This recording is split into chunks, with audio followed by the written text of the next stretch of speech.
And you know what? There's actually something that I forgot to add to this. Part of what we're doing should be to teach our children not to be consumers of the kind that we were taught to be. So my grandmothers back in the day, they didn't go get new cars just because your car was a couple of years old and had, you know, 50 to 80,000 miles on it. You drove that car until that car was non-repairable. Your home, your clothes, all of that stuff. You got a hole in your pants, you didn't just throw them in the trash, you repaired them. So part of what I've been doing is just going back to that. I grew up in the age when we were taught to be hyper consumers. I mean, you were buying everything.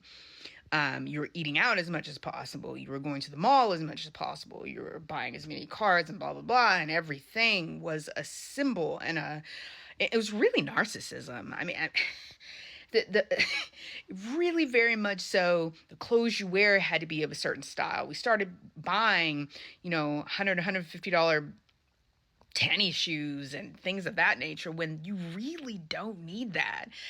And so I've just decided, like, the thing that this whole pulling out of capitalism at hyper speed also has to apply to even my favorite thing, like my books back there. I love books.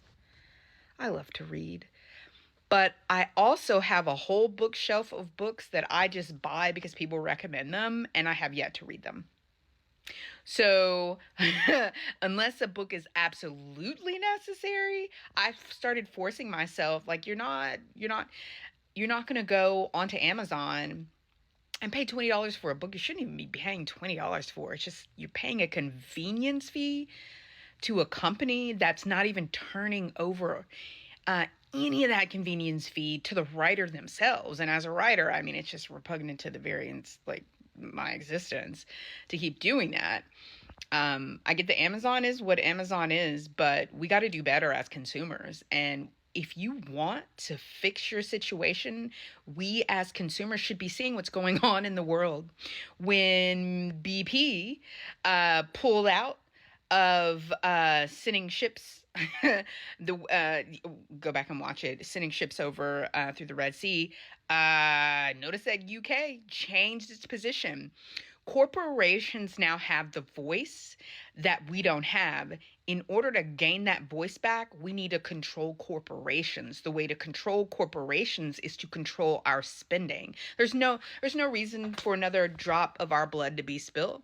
You can fight them a different way. So, good luck.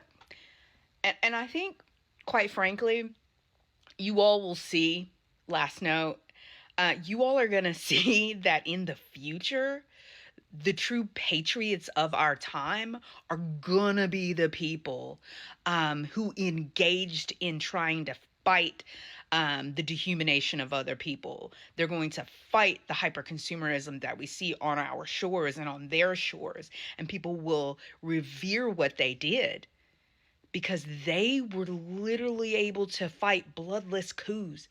They were able to fight bloodless wars by simply just saying, you know what?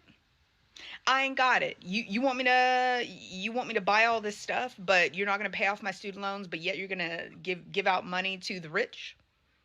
I ain't got it. And that should be y'all the cry of our times. I ain't got it. Not because you're trying to manifest poverty in your life, but because you come to the realization that they're gonna keep playing these games as long as they think they believe they work. It's corporations 101.